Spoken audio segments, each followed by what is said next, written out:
माननीय राज्यपाल महोदया से निवेदन है कि यदि उनकी आज्ञा हो तो शपथ ग्रहण समारोह की कार्रवाई प्रारंभ की जाए। माननीय राज्यपाल महोदय की आज्ञा से शपथ ग्रहण समारोह की कार्रवाई प्रारंभ की जाती है। माननीय राज्यपाल महोदया ने माननीय श्री आदित्यनाथ योगी जी को उत्तर प्रदेश का मुख्यमंत्री नियुक्त किया है।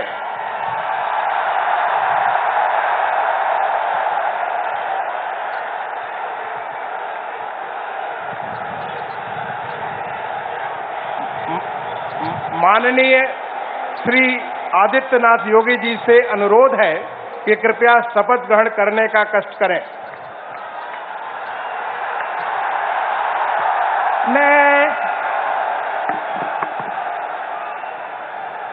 मैं आदित्यनाथ योगी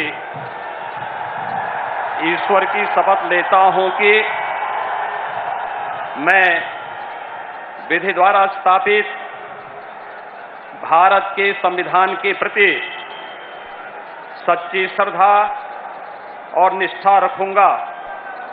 मैं भारत की प्रभुता और अखंडता अक्षुण्ण रखूंगा। मैं उत्तर प्रदेश राज्य के मुख्यमंत्री के रूप में अपने कर्तव्यों का श्रद्धापूर्वक और शुद्ध अंतःकरण से निर्वहन करूंगा तथा मैं भय या पक्षपात, अनुराग या द्वेष के बिना सभी प्रकार के लोगों के प्रति संविधान और विधि के अनुसार न्याय करूंगा। मैं आदित्यनाथ योगी ईश्वर की शपथ लेता हूं कि जो विषय उत्तर प्रदेश राज्य के मुख्यमंत्री के रूप में मेरे विचार के लिए लाया जाएगा अथवा मुझे ज्ञात होगा उसे किसी व्यक्ति या व्यक्तियों को तब के सिवाय जबकि ऐसे मुख्यमंत्री के रूप में अपने कर्तव्यों के सम्यक निर्वहन के लिए ऐसा करना अपेक्षित हो, मैं प्रत्यक्ष अथवा अप्रत्यक्ष रूप से संसूचित या प्रकट नहीं करूंगा।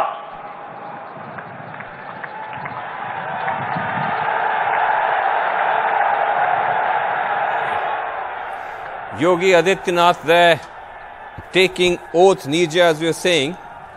This is a big moment for him and for the BJP as he now rises in the party's ranks, Nija.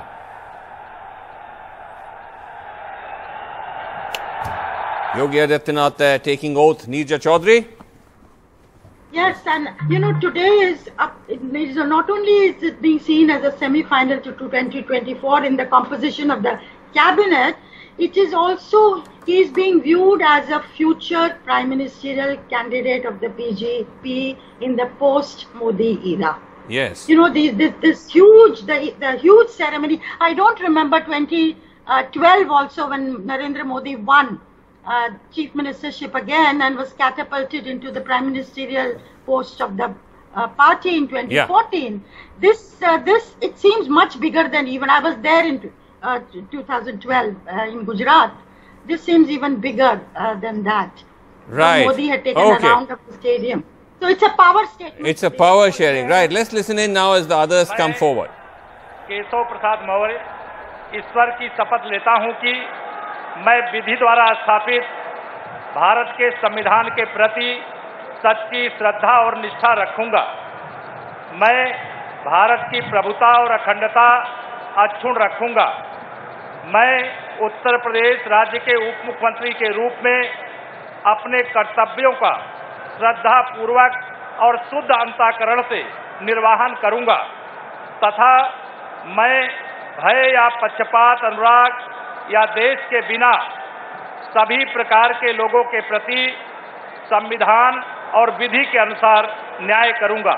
मैं केशव प्रसाद मौर्य ईश्वर की शपथ लेता हूं कि जो विषय उत्तर प्रदेश राज्य के उप मुख्यमंत्री के रूप में मेरे विचार के लिए लाया जाएगा अथवा मुझे ज्ञात होगा उसे किसी व्यक्ति या व्यक्तियों को तब के सिवाय जबकि ऐसे उप मुख्यमंत्री के रूप में अपने कर्तव्यों के सम्यक निर्वहन के लिए ऐसा करना अपेक्षित हो मैं प्रत्यक्ष अथवा अप्रत्यक्ष रूप से संसूचित या प्रकट नहीं करूंगा।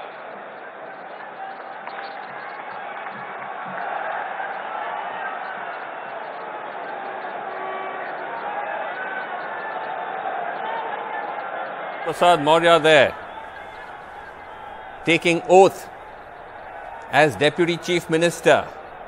Some doubt as to whether he'll come back, but he's back, and the fact that Pushkar Dhami in Uttarakhand, though he lost the election, came back as Chief Minister, paved the way for the return of Keshav Maurya, the OBC face of the BJP, coming there and seeking the blessings of the Prime Minister at this mega swearing in. माननीय श्री ब्रजेश पाठक जी से अनुरोध है कि कृपया शपथ ग्रहण करने का कष्ट करें। मैं ब्रजेश पाठक ईश्वर की शपथ लेता हूं कि मैं विधि द्वारा स्थापित भारत के संविधान के प्रति सच्ची श्रद्धा और निष्ठा रखूंगा। मैं भारत की प्रभुता और अखंडता अक्षुण्ण रखूंगा।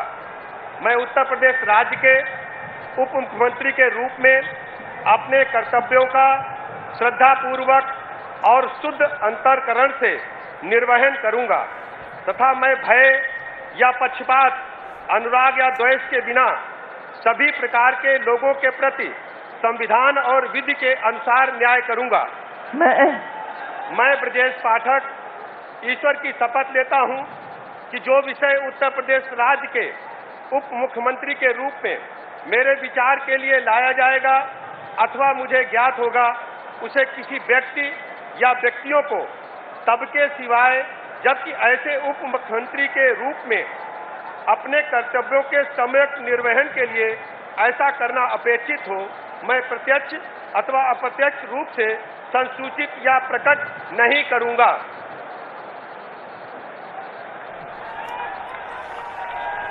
Okay, so Brajesh Pathak there, the second Deputy CM, he is the new entrant. माननीय राज्यपाल महोदया ने माननीय मुख्यमंत्री जी की मंत्रणा से निम्नलिखित महानुभावों को उत्तर प्रदेश का मंत्री नियुक्त किया है। श्री सुरेश कुमार खन्ना, श्री सूर्य प्रताप शाही, श्री स्वतंत्र देव सिंह, श्रीमती बेबी रानी मौर्य, श्री लक्ष्मी नारायण चौधरी, श्री जयवीर सिंह, श्री धर्मपाल सिंह, श्री नंद गोपाल गुप्ता नंदी, श्री भूपेंद्र सिंह चौधरी, श्री अनिल राजभर, श्री जितिन प्रसाद, श्री राकेश सचान, श्री अरविंद कुमार शर्मा, श्री योगेंद्र उपाध्याय, श्री आशीष पटेल और श्री संजय निषाद। माननीय श्री सुरेश कुमार खन्ना जी से अनुरोध है कि कृपया शपथ ग्रहण करने का कष्ट करें। मैं सुरेश कुमार खन्ना ईश्वर की शपथ लेता हूं कि मैं विधि द्वारा स्थापित भारत के संविधान के प्रति सच्ची श्रद्धा और निष्ठा रखूंगा। मैं भारत की प्रभुता और अखंडता अक्षुण्ण रखूंगा। मैं उत्तर प्रदेश राज्य के मंत्री के रूप में अपने कर्तव्यों का श्रद्धापूर्वक और शुद्ध अंतःकरण से निर्वहन करूंगा तथा मैं भय या पक्षपात, अनुराग या द्वेष के बिना सभी प्रकार के लोगों के प्रति संविधान और विधि के अनुसार न्याय करूंगा। मैं सुरेश कुमार खन्ना ईश्वर की शपथ लेता हूं कि जो विषय उत्तर प्रदेश राज्य के मंत्री के रूप में मेरे विचार के लिए लाया जाएगा अथवा मुझे ज्ञात होगा उसे किसी व्यक्ति या व्यक्तियों को तब के सिवाय जबकि ऐसे मंत्री के रूप में अपने कर्तव्यों के सम्यक निर्वहन के लिए ऐसा करना अपेक्षित। Okay, so there we have it now, the big three in the sense of the Yogi Sarkar have taken oath. Yogi Adityanath himself, Keshav Prasad Maurya and Brajesh Pathak as the deputy CMs, and now we are seeing all the different cabinet ministers taking oath one after the other. So that was an interesting, of course, shift, Alok, as we've been mentioning, that Brajesh Pathak has come now as the deputy chief minister. He's, of course, MLA from Lucknow. He's replaced Dinesh Sharma. And the other gentleman, Alok, of course, is Swatantra Singh, who is the state president, and now he has come also, Alok, as a minister. Well, yes, you're absolutely right. So, Brajesh Pathak, of course, replacing Dinesh Sharma as the Deputy Chief Minister. We've been discussing this. This is not something that was totally unknown or something that has come out of the blue for us. But yes, Brajesh Pathak, somebody who's a Brahmin face, he is a very popular leader, so to say, in terms of the fact that his electoral victories in the last some time have been something that Dinesh Sharma did not achieve, because he's been a very long-standing politician for the BJP from Lucknow. I'm sorry, he's even been the mayor of this city. But yes, of course, he's a member of the Legislative Council here. Brajesh Pathak was a Lok Sabha MP earlier. He was with the Bahujan Samaj Party, one of Mayawati's closest people, and then of course he quit and he joined the BJP.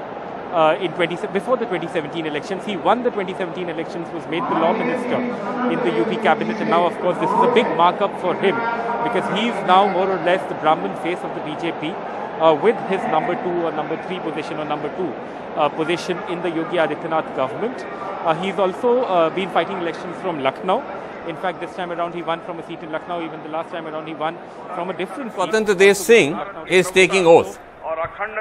Former BJP state president. This was also expected, Alok?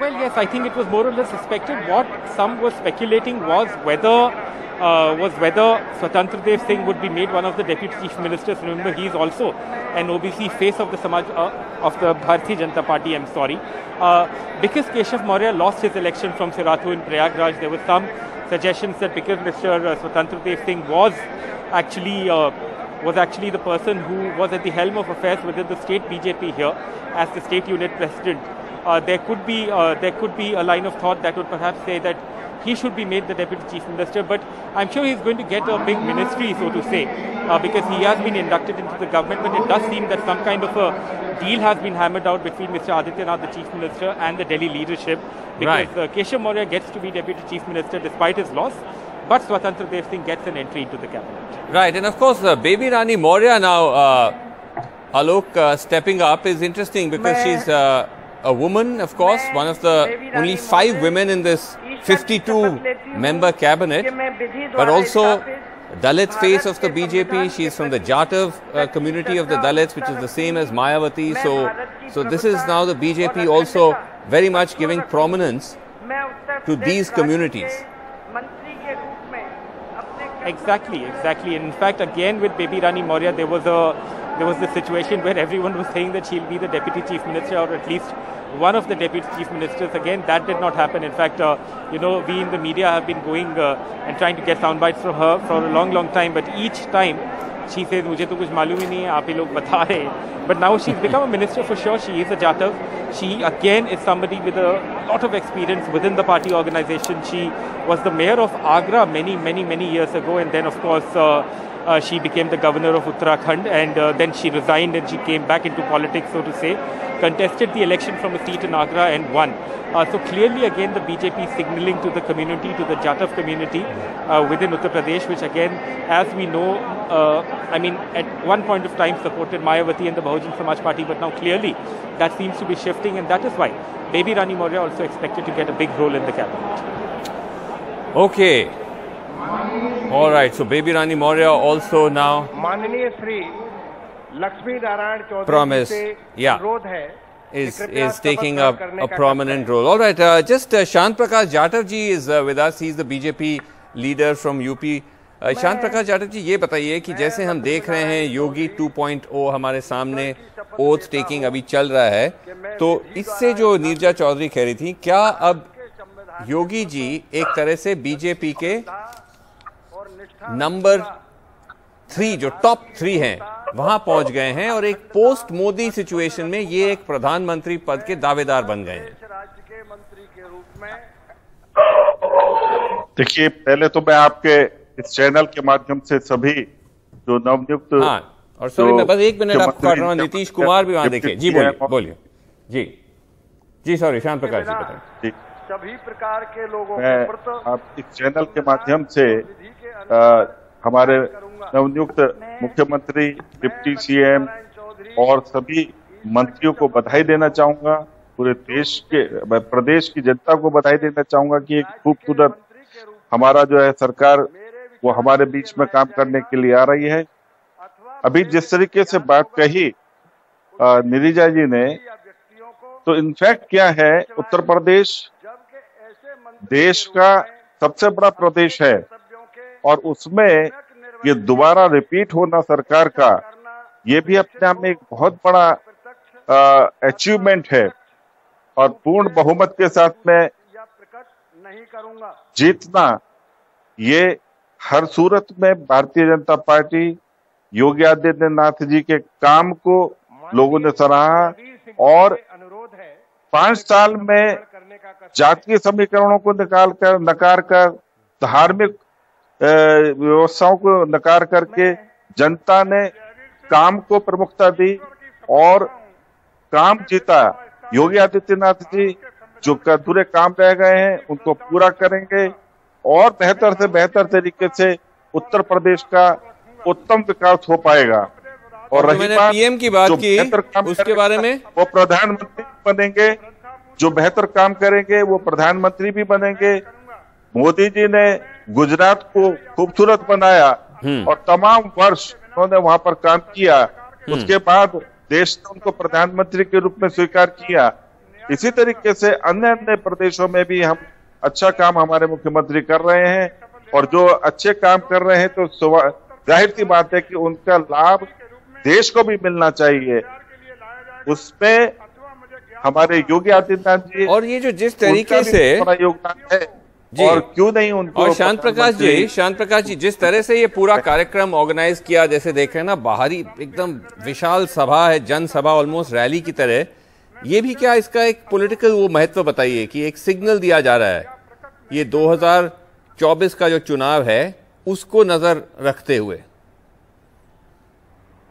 देखिए, ये उत्तर प्रदेश का जो चुनाव है ये सबने मिलकर के इसको जीतने के लिए प्रयास किए और इस इवेंट में हर एक कार्यकर्ता पूरी शिद्दत के साथ में उसमें शामिल होना चाहता था और इतना बेहतरीन मौका बना कि वो वहां पर सब लोग पहुंचे हैं और अपने इस कार्यक्रम को, इस इवेंट को वो एंजॉय कर रहे हैं जी। ये मैं समझता हूँ जनता जो है बहुत खुश है जी, हमारे कार्यकर्ता बहुत खुश हैं जी, तो वो उसको सेलिब्रेट करने पहुंचे हैं।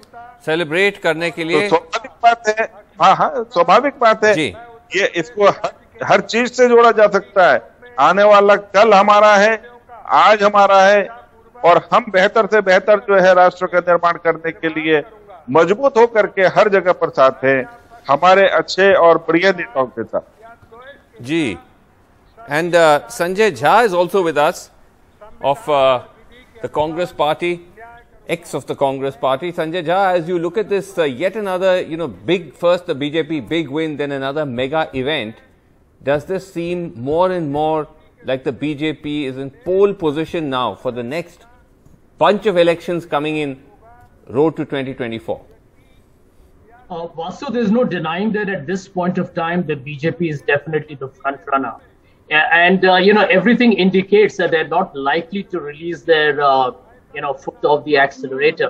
Now, having said that, I think they are huge beneficiaries, I think, in the political contest because of the enervation of the Congress as an alternative.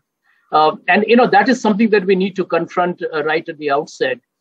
Can you imagine that the grand old party today has just 2% of the vote share and 2 seats in Uttar Pradesh?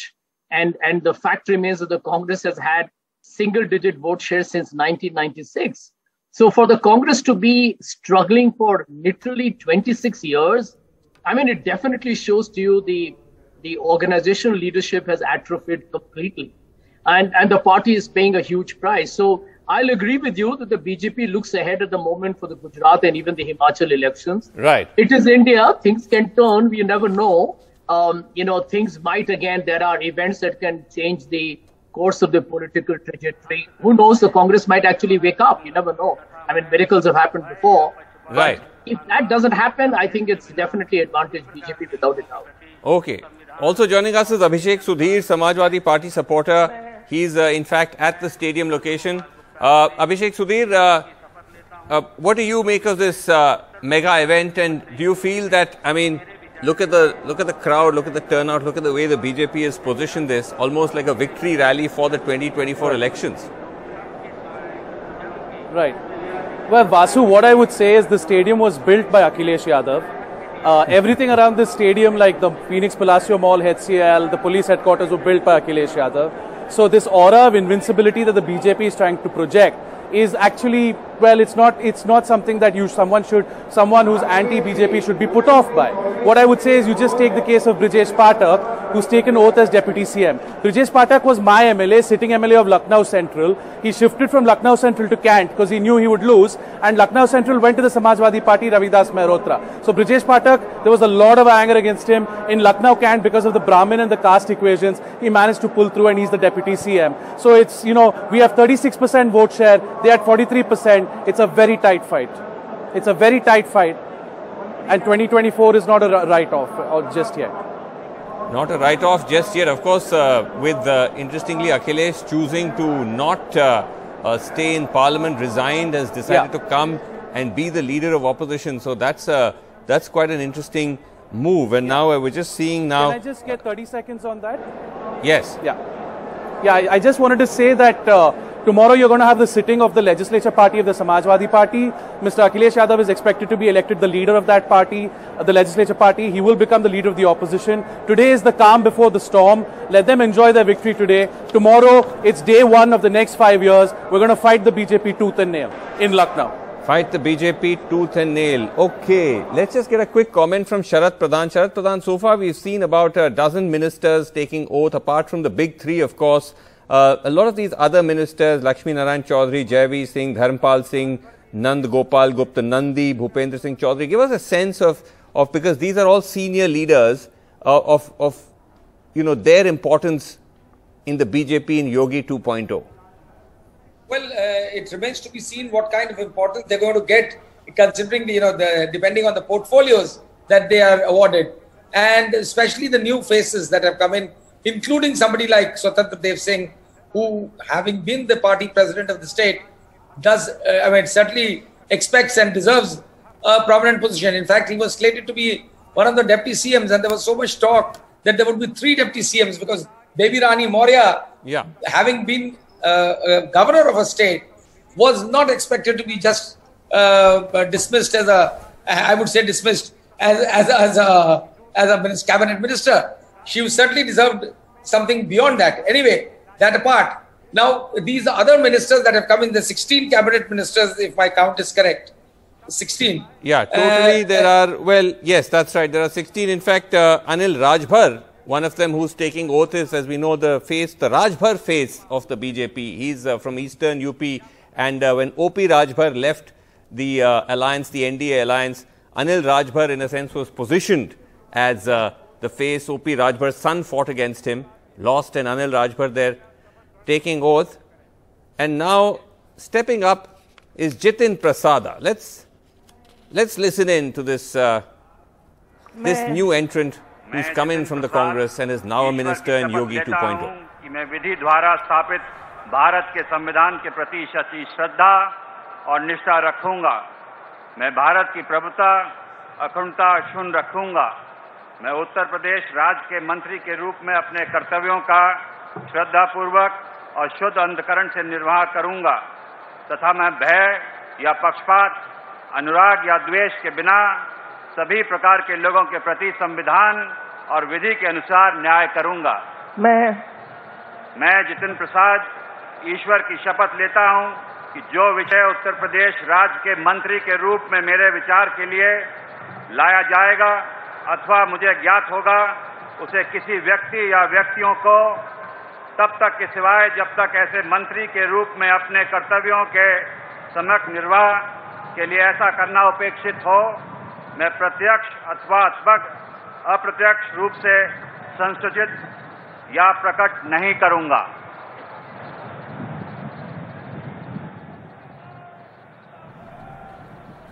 माननीय श्री राकेश सचान जी से अनुरोध है Jitin Prasad are there शपथ ग्रहण करने taking का oath करें। in Lucknow, formerly of the Congress party. Sanjay Jha, if you're still with us. Yeah, I'm there. Your thoughts as you see your former colleague taking oath. Well, I can tell you that I've known Jitin for a while. He's a very, very good individual. As a person, he's a wonderful guy. And I think the Congress party once again neglected him, as they neglected many other leaders. I mean, here was somebody who was willing to work through very difficult times. But you know, Basu, the problem has been the access to the leadership in terms of how to take the party forward. I mean, you know, that seems to be the prerogative of just a few close advisors to a few people in the Congress. And I think, you know, people like Jitin and RPN and others who have left, they haven't just left because they, you know, they kind of were disgruntled because their own seats had been lost in the elections. But, you know, when you don't see hope, I think that's when people begin to desert you. I think at the end of the day, people like a robust fight back. I think in the Congress, even if you look at the recent state elections, the reason why a lot of the cadres are disappointed is not just with the results, because they feel that are we doing enough, or is the organization ready to take the battle on? You know, in political elections, you're going to have good days and bad days. The BJP has gone through horrible times and bounced back. But I think when we are in opposition, we are just not able to realize that even that task is a responsible one. And you can be galvanized to, you know, kind of take on very difficult challenges. You know, to blame the media or to blame institutional capture, that's not going to complete the story. You have to win despite these headwinds. And I do feel that it's a bad loss for the Congress. Jitin was one of the young hopefuls, the young Turks as we call them. And I think for the BJP, it's a very good acquisition. Okay, and also A.K. Sharma there taking the stage. Let's listen in, former officer of the PMO. कि मैं विधि द्वारा स्थापित भारत के संविधान के प्रति सच्ची श्रद्धा और निष्ठा रखूंगा।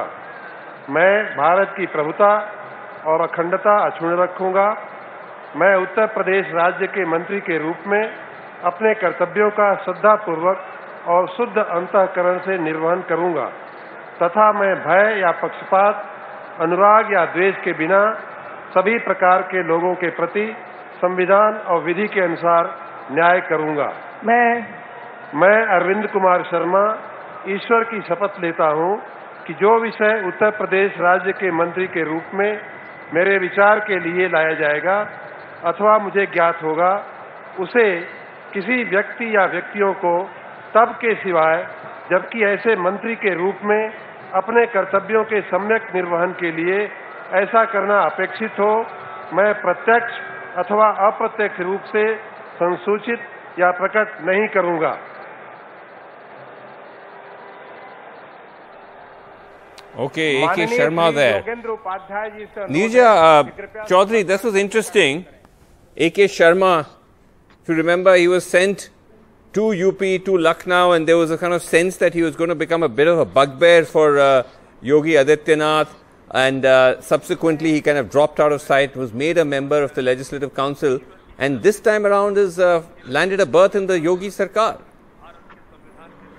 I think, you know, the central leadership has had its way in the induction of A.K. Sharma, who Yogi Adityanath would not have wanted, and in the induction of K.P. Maurya as a deputy chief minister.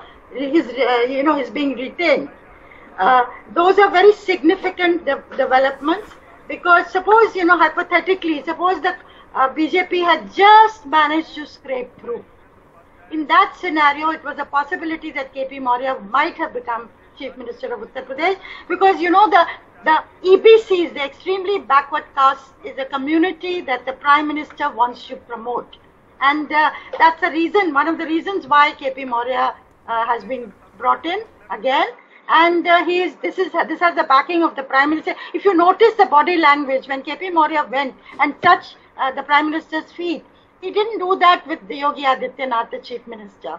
So, those are very small things, that you pick up. But coming also to Brajesh Pathak, the Brahmin is a community that has been disaffected.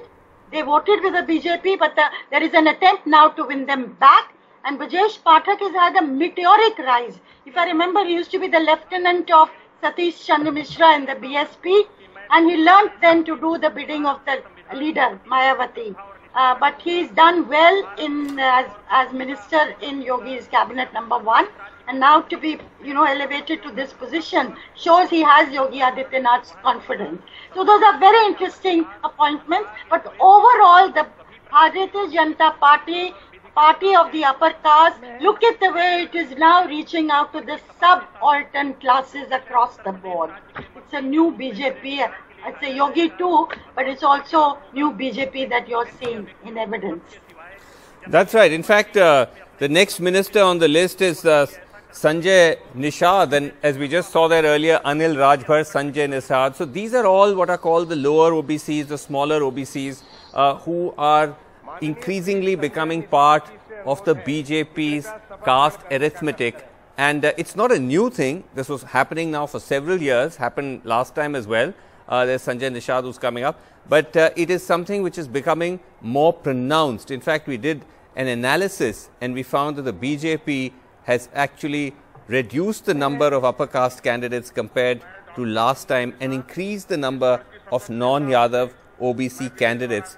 From 103, it's gone up to 135. Of course, this includes the BJP's allies as well, which include non-Yadav OBC parties like the Apna Dal and the Nishad party. But overall, it's the BJP trying to project itself as a rainbow coalition of many smaller and intermediate castes, not just as Nija pointed out, an upper caste party. But of course, we find in the entire list, Nija, only one Muslim, Danish Ansari, who is actually in the 52 cabinet list protocol hierarchy.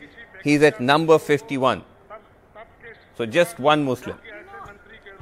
This is a thing that we hope that even though the basis of the BJP is coming to power and its ideology is Hindu nationalism, that now that it's so firmly in the saddle that it will reach out to the Muslims and the minorities in a new way and give them confidence that the government is going to be as much for them as for any other community. I think the Muslims are really beleaguered today, fearful, insecure in Uttar Pradesh, and I think some reach out if it comes from Yogi Adityanath.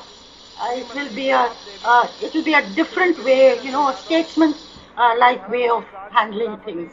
So one can keep hoping that this happens. Right, Shant Prakash Jadhav ji, अगर हमारे साथ हैं जी, हाँ मैं सुन रहा हूँ. तो ये मैं पूछ रहा था, जैसे आप देख रहे हैं सबका साथ सबका विकास, और हम देख रहे हैं कि सारे जो अलग अलग जातियों के लीडर्स हैं, राजभर भी हैं, इसमें निषाद भी हैं, इसमें सैनी भी हैं, गंगवार हैं, सिंह हैं, खटीक हैं, गोंद हैं, सबके इसमें नाम से ही पता चल रहा है.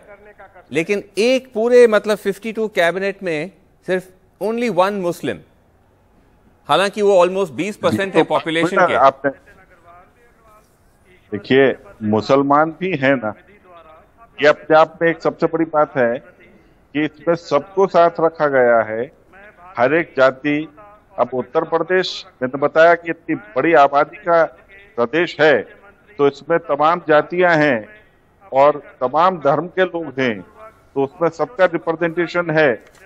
यदि एक मुस्लिम नहीं होते तो बात जरूर कही जाती कि मुसलमान को नहीं लिया, मगर एक मुस्लिम है साथ में, इसका मतलब जो है, इससे बेहतरीन और क्या उदाहरण होगा कि सबका सहयोग है इसमें, सब लोग का इसमें साथ है, हर धर्म और जाति को इसमें साथ लेकर के दिया गया है. ये मैं समझता हूँ बहुत बढ़िया है. नहीं, लेकिन नॉर्मली जो रिप्रेजेंटेशन दिया जाता है वो उनके संख्या के हिसाब से होता है ना. तो जो 20% की जो कौम है, जिनकी आबादी है, उनको 52 मेंबर कैबिनेट में सिर्फ एक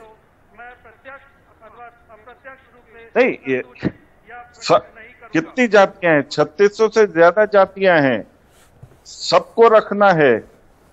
और सबके बीच में काम होना है।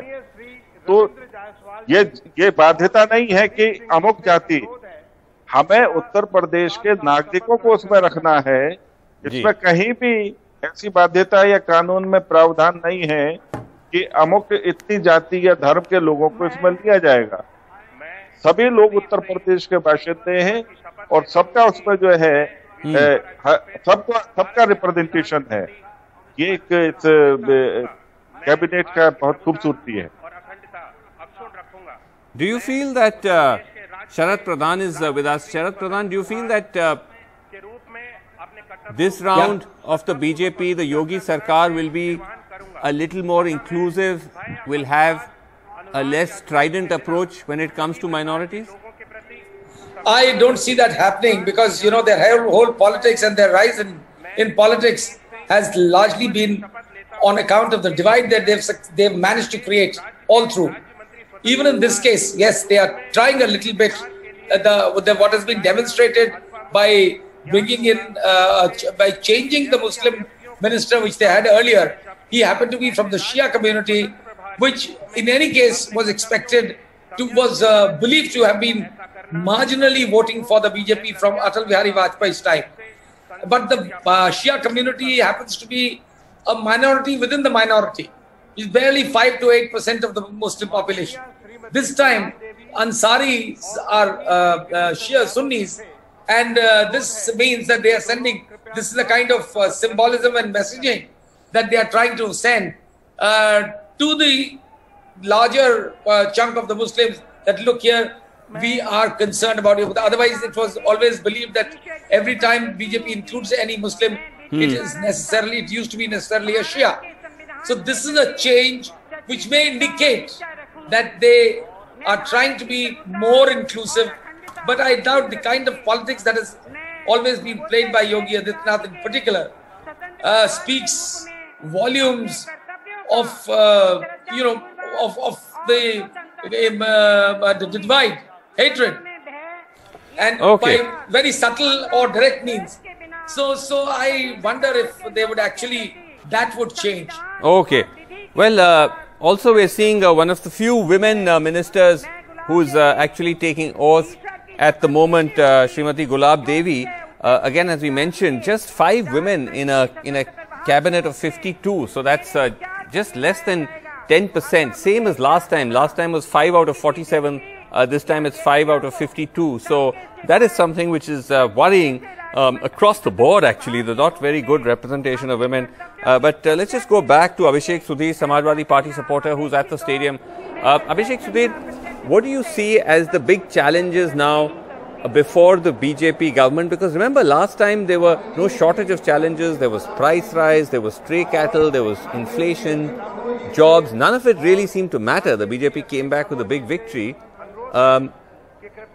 Is there then any legitimate claim that one can make that, look, this time there are more expectations or there are greater challenges? You know, Vasu, I wouldn't say that it had absolutely no impact. The Samajwadi Party got its highest vote share ever. Since I have a platform on your channel, I'd also like to point out that the MLC elections are coming up and 2 candidates of the SP were roughed up and they weren't even able to file their nominations. So the BJP has by hook or by crook formed the government. What I would say is, yes, the biggest challenge in front of them is the postal ballot issue, Vasu. 51% of postal ballot votes went to the Samajwadi Party. You translate that, that gives the Samajwadi Party 304 seats in postal ballots. Who are these people who voted by post? They are the government employees who voted in favor of the old pension scheme. The old pension scheme is a massive challenge. There is still a lot of farmer distress. The MSP committee has not been formed. You have Berozgari, unemployment. Yogi Adityanath has not created a single IT job in Lucknow. Akhilesh Yadav has said that although they are in the opposition, they will try to fulfill as many promises as they can in the manifesto in the hope that the SP will return to power. I will just say that if you still believe in a secular, plural India, the only hope today is the Samajwadi Party, and you have to back them if you're in the opposition. Let the Samajwadi Party take on the BJP, cut them from 60 odd seats to 30 odd seats, and they won't be able to form the government in 2024. Okay, big words there at a day when it's a BJP shows strength all the way. But Chand Prakash Jadhav ji, ये बताइए कि चुनौतियां कितनी बड़ी हैं सरकार के सामने, क्योंकि हाँ ये बात सही है कि आप चुनाव जीत गए, लेकिन आपने भी देखा होगा हम सब जो फील्ड में गए तो काफ़ी चुनौतियां थी, महंगाई थी, बेरोजगारी थी, ये जो आवारा पशु का जो प्रॉब्लम था ये भी काफ़ी थी। तो ये सारे प्रॉब्लम तो अभी भी हैं। श्रीनिवासन जी, सबसे बड़ी चुनौती जो पूरी दुनिया में थी कोविड, उससे बड़ी चुनौती कोई नहीं है। उत्तर प्रदेश सरकार ने उस चुनौती को भी स्वीकार करके और सारी व्यवस्था ठीक रखी। मैं समझता हूं कि अब जैसे बागडोर संभाल रहे हैं तो एक सेकेंड अगेन, जैसे कहते हैं ना कि अंग्रेजी में एक कहावत है, history is written by the victor. जो जीतते हैं वो इतिहास लिखते हैं, लेकिन इसका ये मतलब नहीं है कि इतिहास सही होता है, क्योंकि कोविड के वक्त हमने देखा बहुत ही बुरा हाल था, ऑक्सीजन की शॉर्टेज थी, बहुत सारे लोग मरे।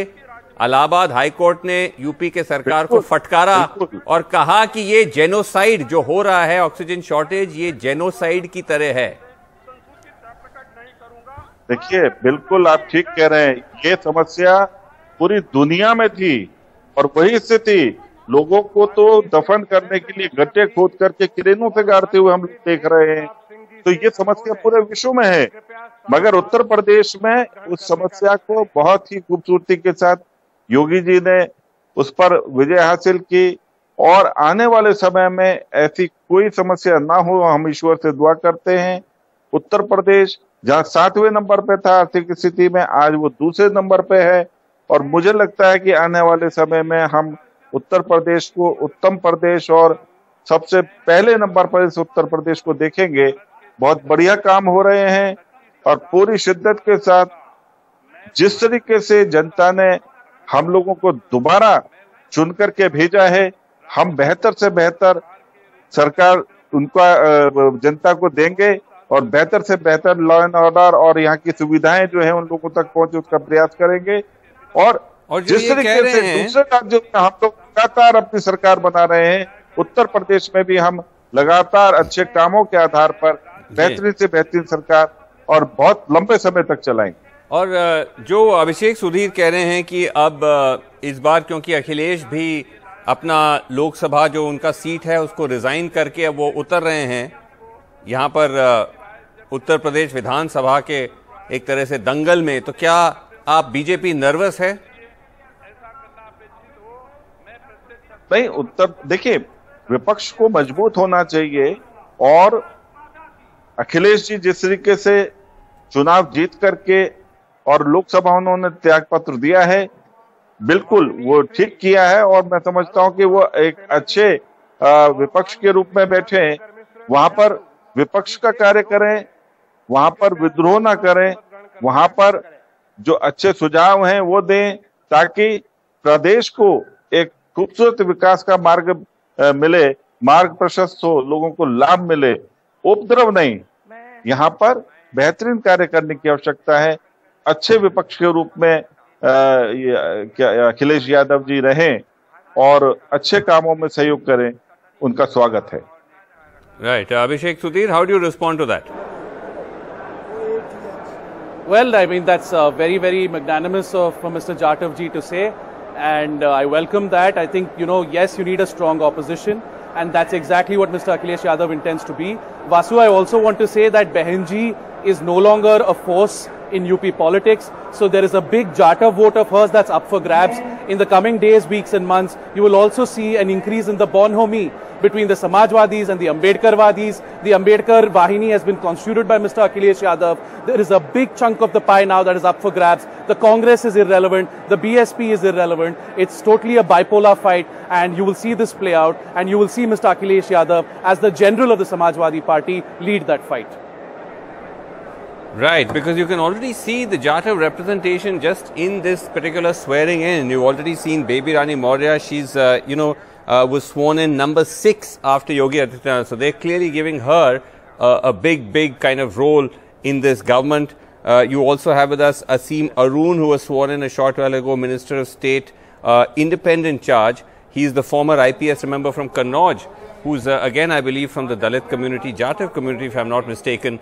He also has got a place in the Yogi Sarkar 2.0. So the BJP earlier going or focusing on the non-Jatav Dalits, but also this time focusing on the Jatav Dalits and making inroads into it, because as Abhishek Sudhir said, that's an area which now with the collapse of the Mayawati has come into play. And it appears, Abhishek, at the moment, you may say that you're now, trying to position yourself in an Ambedkarite mode, but it does appear that the BJP has made inroads into non-Jatavs and Jatavs. Yeah, Vasu, if you look at the vote share analysis, 90% of Brahmins, 87% of Thakurs and 83% of Vaishyas have voted for the BJP. The BJP is the preeminent upper caste party in this country. If you want to defeat the Manuwadis, the Samajwadis and the Ambedkarwadis have to come together. I agree with you when you say that they are also making a play for the Jata vote. But Vasu, these coalitions between the oppressor and the oppressed, as we saw with Benji's coalition between Brahmins and Dalits in 2007, they rarely last. The natural home of the Ambedkarwadis with the collapse of the BSP is the Samajwadi Party. Their natural leader in the future is Mr. Akhilesh Yadav. Okay, also Rajat Sethi is joining us, BJP supporter. Rajat Sethi, when you look at this particular Yogi 2.0, what is the big difference you see between the first one and this one? Well, I think more than differences, I think there is a clear-cut continuity. We have seen the caste balancing has been done fairly nicely this time as well. And what I can recollect, I think the swearing-in is still going on, so we'll get the final statistics shortly. Yeah. But retention of Keshav Prasad Maurya, who is, by some measures, he's one of the largest, strongest OBC leader in the entire North India. So his continuity is also a signal, along with the other sort of prominent faces continuing in this cabinet as well, is a clear-cut sign that BJP believes in continuity. The previous leadership, the entire team of Yogi Adityanath ji had delivered the results, and the BJP leadership believes that the same team largely can carry on and deliver the similar results next 5 years. One thing though I wanted to ask you, Rajat, is that when one was talking about the BJP, especially doing outreach to the Dalits and the lower castes, we have here, or was just sworn in a short while ago, Daya Shankar Singh, one of your leaders, who, if you remember, had made very abusive comments against Mayawati and had been, in fact, even briefly suspended by the BJP. He is now minister. At least you're feeding us. Yeah, I think he apologized as well. You should keep that into account. And in the din of politics, a lot of people say a lot of things. And if he had made a sincere apology, that should serve, and he should move on. But I think his presence, the community that he represents, all of that put together, his continuity in the cabinet is going to bring in significant value. Bring in significant value. Okay, so this is now, we've reached in a way the sort of halfway mark in the swearing in, because you've got a close to, as I mentioned, 52 ministers. I think we're just about sort of hitting the halfway mark. We're seeing now, I think, let's just listen in. I think these are now ministers being sworn in unison.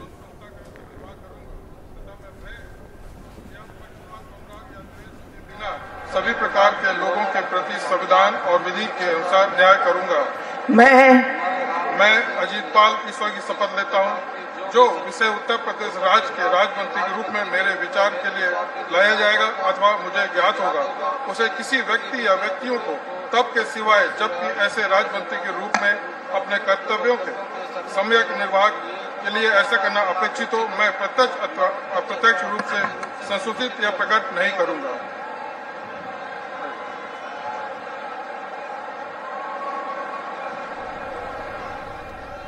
Okay, so now we're seeing, as we come towards the sort of the latter end of the swearing in, we're seeing ministers being sworn in batches to speed up the process, because remember, it's a pretty large number of people that we are seeing being sworn in. Tehseen Poonawala, supporter of the Congress, is also with us. Tehseen, again, as you watch this, I was talking to Sanjay Jha earlier as well, that does this only further solidify the impression that the BJP is in pole position, not just, in UP 2022, but even 2024? Lok Sabha. Well, Srinivasan, you cannot deny the fact that BJP today is the single largest party in Uttar Pradesh and in the country. And of course, it's in pole position. But does that mean that 2022, because it's had such a massive victory, 2024 is done and dusted? Of course not. Does that mean the opposition will have to work extremely hard, even more harder than it worked previously? Yes, they will. And 2024 can change. 2 years is a very, very long time in politics. 2 weeks is a very long time in politics. But at the moment, yes, the BJP looks in a solid position. This swearing-in shows that it's tried to get its caste equations correct. It's tried to get in Pathak in place of Dinesh Sharma, who's a Brahmin face. They've gotten Maurya ji despite him losing the election because they don't want to lose the OBC face. So they've tried to balance all the equations. The one region where I see the BJP hasn't given a lot of importance to, perhaps because they did better, is Western UP as compared to Purvachal, where they did not do as well as expected. So I think that Western UP is slightly underrepresented, but they have space to expand out there. And I think they are playing for 2024, and the opposition needs to get on its back and needs to get on its feet and start working. It needs to wake up from the slumber right now. Wake up from the slumber. Abhishek Sudhir, one of the things that, of course, the BJP made much of during the campaign was this whole law and order issue, where they felt that the SP was vulnerable. Yeah. That was your weak point, and they really hammered that home. How are you going to overcome that? Audio's gone. Abhishek Sudhir, can you hear me? All right. Sorry, Vasu, I can't hear you. Yes, I was asking if you can hear me about the law and order issue. Law and order. I can't hear you. Still can't hear. Okay. We'll try and get that fixed in just a second, because that, as I said, is something that the BJP raised repeatedly. But again, just wanted to ask you one concern that was there about this entire law and order business. And that is something which had to do, particularly with these bulldozers and almost displaying them at rallies and so on, Rajat Sethi. That also is perhaps not the most moderate or temperate form of governance. Is that whole bulldozer Baba image going to be dialed down this time? Why should it be dialed down, Srinivas? You don't live in Uttar Pradesh. You don't know what havoc law and order issue and rather the misgovernance that became symbolic of Uttar Pradesh represented for common people there. Can you imagine that law and order can also be a wave issue? It was a wave issue. Not just in Uttar Pradesh, but also in Bihar. Allow me to please finish this, because this is a very vital point which nobody understands in Delhi. In UP and Bihar, the opposition parties, when they ruled, became the symbol of everything that was wrong in these two most populous states in this country. Everything that went wrong, this deep, poverty which had hit both these states, which used to be prosperous 50, 60 years ago, was largely first Congress and then these Gunda Raj parties, be it the RJD or the Mulayam Singh Yadav's party, the SP. They were principally responsible for harboring the Gundas and the mafias in their party systematically. And this was the reason that there was pressure among the common people. No, the problem is that this is, again, this is not to say that there wasn't Gunda Raj during Sapa rule, but it's also to do with the BJP's successful narrative building. And we were saying this right through the campaign. If you look at the NCRB data, crime has actually gone up during the Yogi time. Average all crime has gone up 35%. Average crimes against women has gone up 36%. There were 30,000 riots since 2017 during Yogi Sarkar. Average yearly riots under BJP was 9% higher. Let me finish. When you talked of mafia and bahubalis, the BJP has fielded candidates who are mafia and bahubalis. Brij Bhushan Sharan Singh of Gonda is a well-known mafia of UP. Sushil Singh, nephew of Brajesh Singh, another well-known mafia from Chandoli. So the list is quite long. It's just that the BJP is also fairly selective about who it labels as mafia, often based on caste and community. First thing, NCRB data, what it doesn't account for is how much was the freedom to report about law and order issues in the previous regimes. There is a more greater freedom to come out and report. There is less fear of these mafias going to hack you down and kill you and murder you for reporting an So incident. if you're not going by NCRB data, then on what basis can you say that you've reduced, that you've improved crime? One has to go by some data, right? See, no, absolutely. And I can tell you, as a resident of Uttar Pradesh, I can tell you that the massive riots that used to happen. I am born out of Kanpur, right? The Kala Bacha issue that struck in the 90s. We used to live with that horror of communal tensions, communal rioting happening every single day. There is absolutely no comparison to what Akhilesh Yadav in his first tenure that he got from 2012 to 2017. What happened in on what basis are you saying that? On what basis are you saying? I say 30,000 riots. There have been 30,000 riots in 2017. I'll tell you, the best data point is the electoral data, which you absolutely negate. You cherry pick issues so that you can build a counter narrative. You did that for the past 6 months and you failed, Srinivas. The biggest data point. What do you mean I did that for the past 6 months? No. What an absurd. Quite humbly, I'm telling you. No. What an absurd thing to say. I did that for the past 6 months. No. I'm telling you. Allow me to finish and explain it to you. No. I'm saying you can't make. You can't make absurd statements. No, like building a narrative for the past 6 months. No, please allow me to finish, Srinivas. Have the decency when you call guests, have the perspectives to be demonstrated. I know, but have the decency then to make statements that are based on facts. Let me tell you. Yeah. You say that NCRB data rioting has increased. We know that no major riot has happened in Uttar Pradesh, period. That's a fact. NCRB data can quote simple quarrels also as riots. I have no idea what kind of a data, what is the granularity of the data, how is it representing, how is it bracketing. There are finer details that one has to get into, number one. Number two, I'm sorry, I'll just have to interrupt you because I think the national anthem is playing.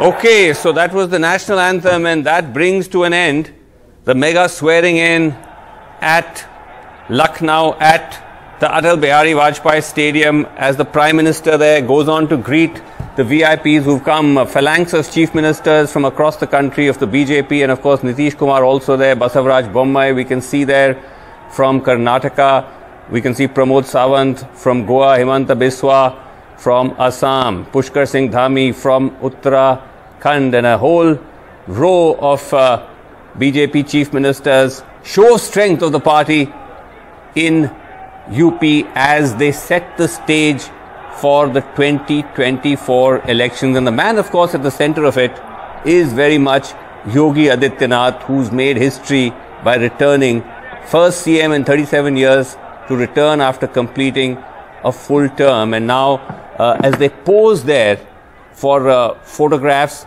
we can see, and let's go full frame on this actually, and get a sense of how this entire sort of event has been positioned. And again, because we've been showing the crowds, the huge crowds that have gathered at this capacity stadium, 50,000 is the size, a large number of people have gathered, and we can see now the Prime Minister leave as the members of the newly formed Yogi Adityanath government start to get down to business.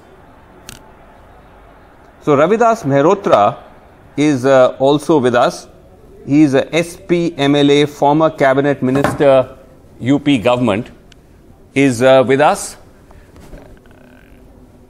हाँ, रविदास मेहरोत्रा जी, ये बताइए कि जैसे आप ये दृश्य देख रहे हैं, क्या आप मान के चल रहे हैं कि भाजपा की पकड़ अब मजबूत होते जा रही है उत्तर प्रदेश में?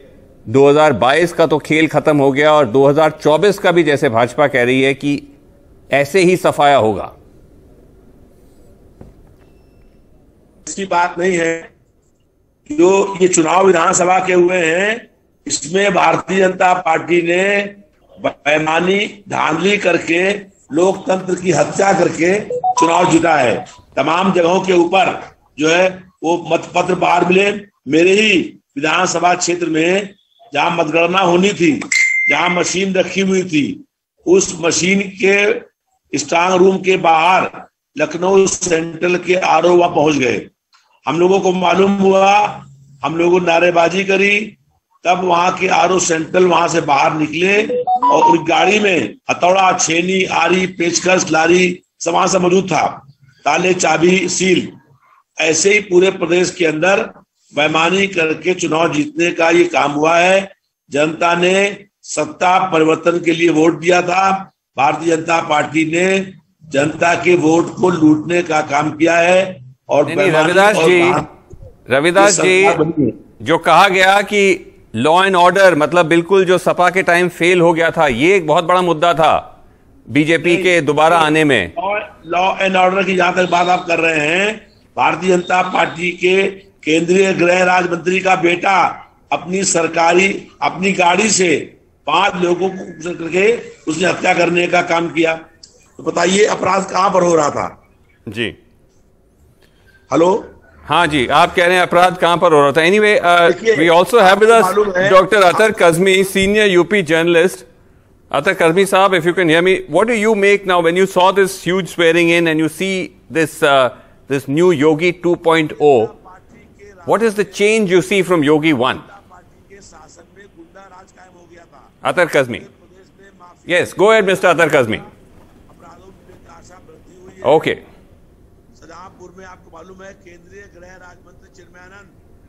All right, we'll just come back to Atar Kazmi in just a second. But Tehseen Poonawala, yes, what shift do you think you're likely to see in Yogi 2.0? No shift. I think he will get more communal. The government will be more bigoted. And I don't think they will take the state or the country forward. This is not a good mandate for the country. And I say this with utter responsibility because the previous speaker who represented, I think, the BJP, I could not hear his name, was a BJP ideologue, kept saying that development has happened in Uttar Pradesh and Bihar because riots have gone down, and any other weird definition of riots. Riots are very well defined under section 146 of the IPC. So 2 people fighting, for example, you and me, Srinivasan, fighting cannot be defined as a riot. This is NCRB data. It's not some Deen Dayal Upadhyay WhatsApp university. Secondly, Bihar has been governed for 17 years and Uttar Pradesh for 5 years by the Bharatiya Janata Party. And we see now on all data of Niti Aayog, Uttar Pradesh and Bihar are bottom of the pyramid. So there's been zero progress that's happened. As for crime, please understand that it is Ajay Mishra Teni's son who was responsible for killing farmers. He ran over farmers. There have been several cases of whether it's been Unnao, other cases where there's been no justice until courts intervene. So law and order is not a strong point of Adityanath ji. So what's happened with Adityanath ji has been, yes, there's been some sort of social benefits that have reached the poor during COVID. I don't deny that. But there has been no improvement in law and order or progress in either of the states of Uttar Pradesh or Bihar, which continue to languish bottom of the pyramid. All right, I must... Yeah, I must get a quick response from Rajat because he needs to rebut, and then our colleague Alok is also with us. Yes, Rajat, you want to come in, especially on this point about when you have people like Mr. Teni making hate speeches, inciting violence against farmers, 10 days later his official car runs over and crushes farmers. How is this improving law and order? How does this improve law and order? Yes. Srinivaji, I don't know which Stalin ideologue was speaking before me. I don't know that person. But let me tell you one thing very clearly. Let's see, isolated incidents, cannot represent or replace statistics.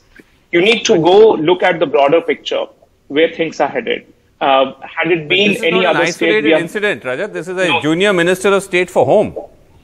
But look at... so please understand, there is court which is constantly monitoring what is happening. His son was arrested. We know what has happened. There has been no partiality which was given. The entire state machinery, the police machinery, as well as the CBI machinery ensured that whatever affidavit is filed against him carries all the facts. That's point number one.